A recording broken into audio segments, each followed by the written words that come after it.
this is Nick, and I'm with Candacraig. Thanks for coming in today, Sharon and Martin. Hello. Hello. So, Candacraig, what's with that name? Where did that come from? Martin. Well, it's Candacraig is the name of a house in Mamio in Burma. My dad's was half Burmese, passed away this year.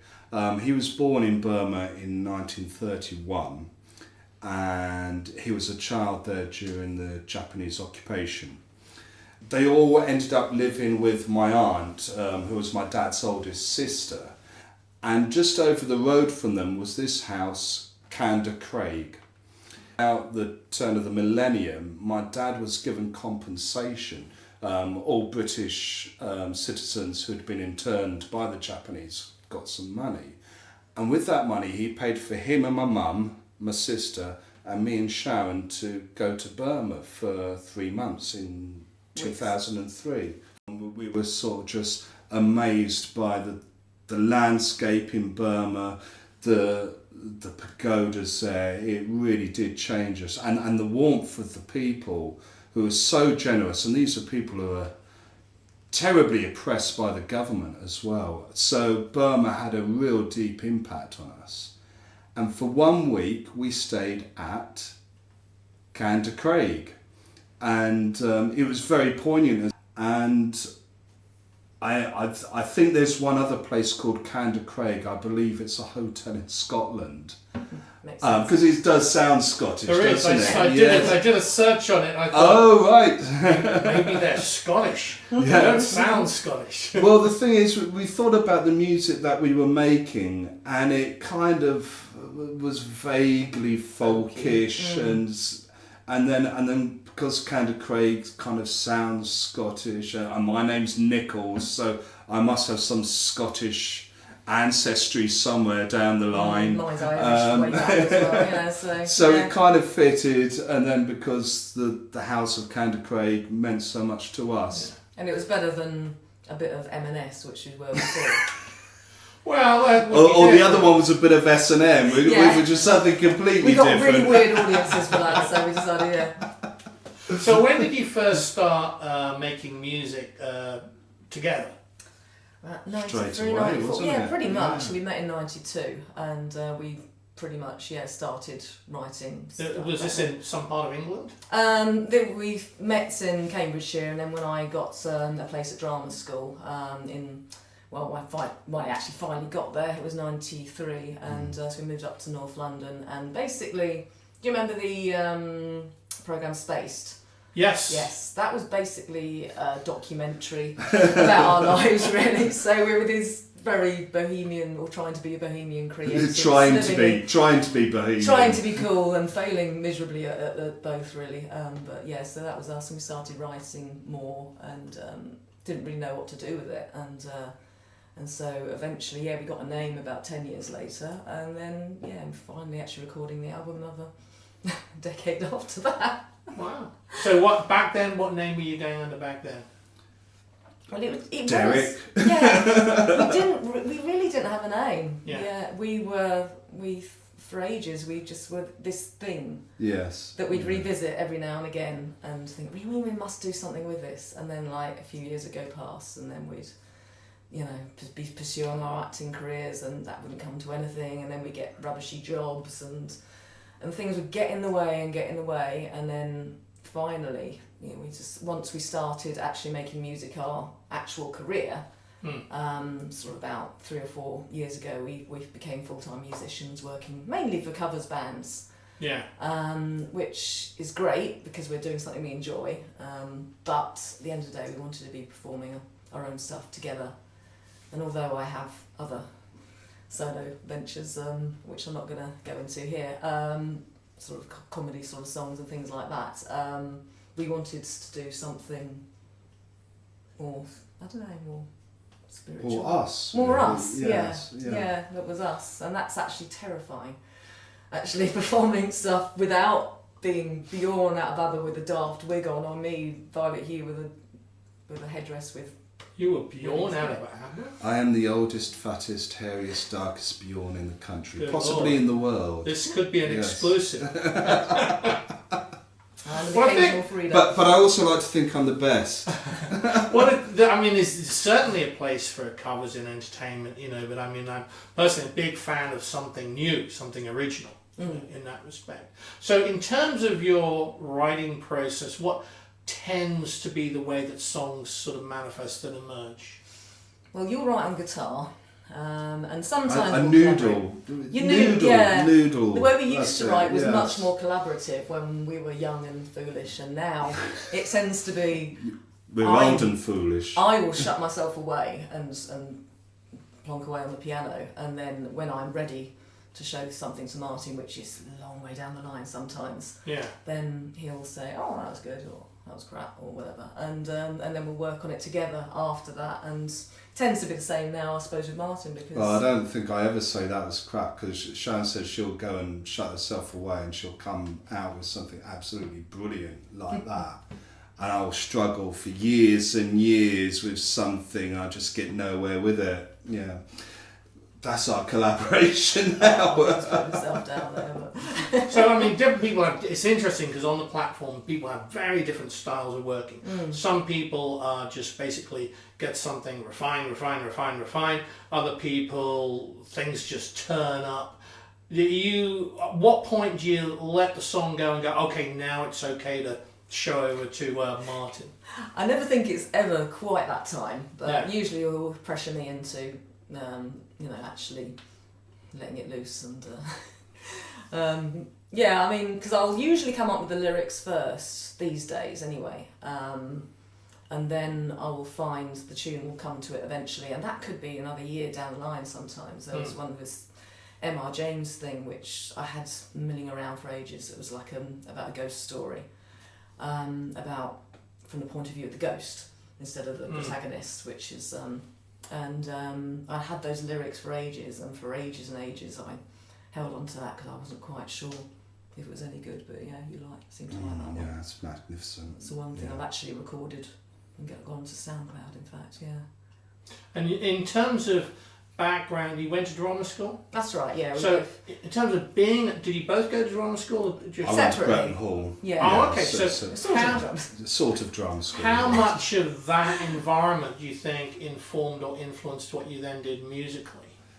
For me personally, the environment was the fact that so Bretton Hall was a college where one of the courses was drama, and it was famous for that. But most of the people that were there were doing like English, art, music, or B.Ed, and I just happened to be surrounded by a load of people who played guitar. I mean, there was Bryn in the room above me. He played guitar. There was Duncan down the corridor, he played guitar. There was a few other people who played instruments, and I was just turned 18, never picked up a guitar in my life, and they all sort of like encouraging me to get involved, and that's how I started really. But in terms of the course, the drama course itself didn't really impact on me at all, I think. Yeah, I think it was different for you though, wasn't it? Yeah, well, I went to a musical theatre drama school, which is Mount View in North London. Well, it's South London now, traitors. Yeah, it was weird because I was very much a serious actor back then. Music was very much a side thing for me. I was a bit of a singer, not much of a singer. There were far better singers in my year, and I sort of bowed to them a little bit. It wasn't until we started singing in pub bands for pennies, for a bit of fun, that I actually thought, actually, I'm really enjoying this. Yeah. But you got singing training though, didn't you? I did. I got a bit of singing training, yeah, which has certainly helped me keep my voice even when I've got the lurgy, which is good. And yeah, I mean, having an acting background has helped with things like Coming to These Yellow Sands, which is all based on Shakespeare soliloquies, mainly from Tempest. because we actually were involved in a play. And that actually came about because we were in a play together, and it was for a company called the Irish Theatre Company, and so that they wanted to include a lot of music, and they had an Irish fiddle player.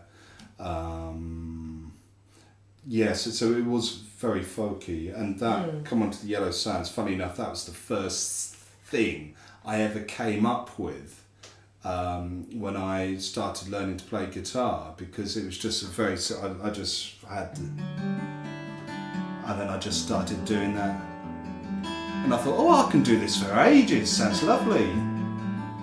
I'll just keep playing this, and that's what it is all the way through. But I love music like that, which, you know, it's like a pedal. You know, it just stays on one thing, because it's like a blank canvas, and you can add things on top of it, which we haven't recorded that yet, but that's what I want to do. It is just make it something where we can build things onto it, add layers, take layers away. And you have played it with a looper before as well, haven't you? Yes, I can use a loop on it, so there's little things, you know, little harmonics to it. Are you in standard tuning there? Yeah, that's standard tuning, yeah. So from a point of view of who are artists, places or things that inspire you in terms of musical ideas? Well, as far as artists concerned, we're both massive Pink Floyd nuts, and lots of progressive, you know, sort of prog rock, sort of Marillion. Maybe I think Kate Bush, I think, has influenced, I think, where I'm Tori coming Amos from. as well, coming off of that. Well, yeah, exactly. And yeah, I don't always want to write about, say I don't always want to write about relationships, and then like the first one I did was like about sort of dysfunctional relationship, but I don't find that sort of thing sustainable over a whole album. I like to write about things like M.R. James' Ghost Story, or, you know, Drowned Lovers, and folky sort of morbid stuff. It is like a theme. Well, it's for our different. stuff. I mean, it's unlikely ghosts. to be in a club where people go, sing us something based on M.R. James. I suppose it's like Led Zeppelin, sort of that sort of their sort of folky sort of influences as well, isn't it? That sort of Tolkien-esque things, because I just. Well, that's another influence, isn't it? Yes, the whole sort of like. Particularly the acoustic stuff. So I mean, I love all of Led Zeppelin, but the acoustic stuff I think is fantastic. Yeah. That's why Led Zeppelin, I think, was just so rich, because of the variety that they did. But I think also there's the whole Laurel Canyon movement as well, as particularly like Crosby, Stills and Nash. Some big influence. Those harmonies just out of this world, aren't they? You know, Joni Mitchell I love as well, and James Taylor. All of that. Well, those are classic singer-songwriters. I mean, you name like my favourites. Carole King would be in there as well. You know, perennial songs which years and years and years on, you know, still stand up. You know, there's something about something about that. So for you, what makes a really great, as opposed to an okay song, a good song, a great song? What are the ingredients that make a great song? It's got to be the melody, and something that doesn't do what you expect it to do. It's got to be different. Definitely got to be different, and it's got to touch you some way, whether it's sad, happy, you know, any one of those, or just something you like to boogie to. I don't have a problem with good, you know, songs for dancing to either. That you know, everything has its place. It's got to be good. I mean, my tastes go along a lot of genres. You know, everything from like sort of Chemical Brothers to sort of like. Sort of folky, sort of classical and stuff like that. So as long as it's good, you know, I will listen to it. Okay. And so I don't try and peg myself into genres really. Well, we're very much genre free. You know, I feel that the music for the head and heart is kind of the antithesis of a lot of stuff. And the idea is that it's broad. You know, music for thinking, music for feeling. If they want to find you on Facebook, they're going to search for Candacraig. I think it's Candacraig Band. I think because obviously Candacraig was taken by. so Canda D.A. Craig. Craig C-R-A-I-G. Band. Band. Yeah. Well, So thank you recording. so much for coming and talking to us. It's Welcome. been great to hear you and to hear your thoughts on this. And my lungs, yes. This song is called One More Time.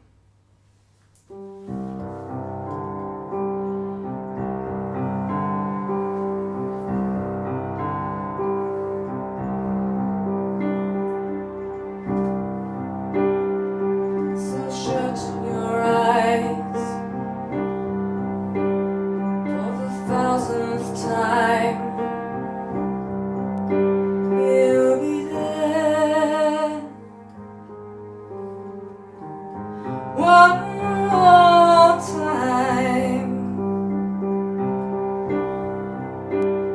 Watch the headlights crawl in misty haze, going home. One more time.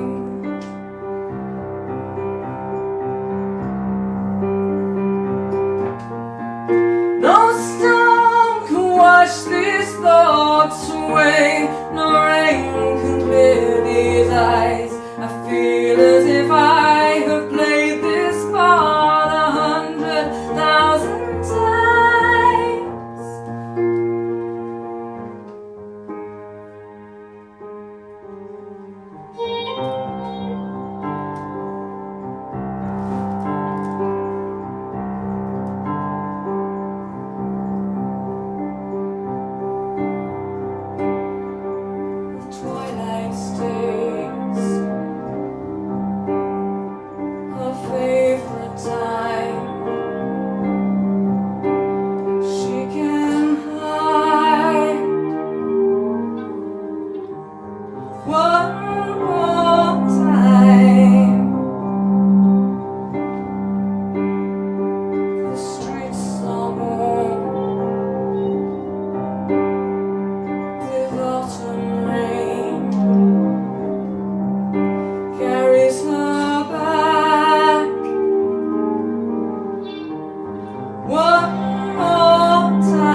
thy father lies, close now his eyes, of his bones are coral made, as you sit, singing slowly with his knell. Hark now, I hear the bird.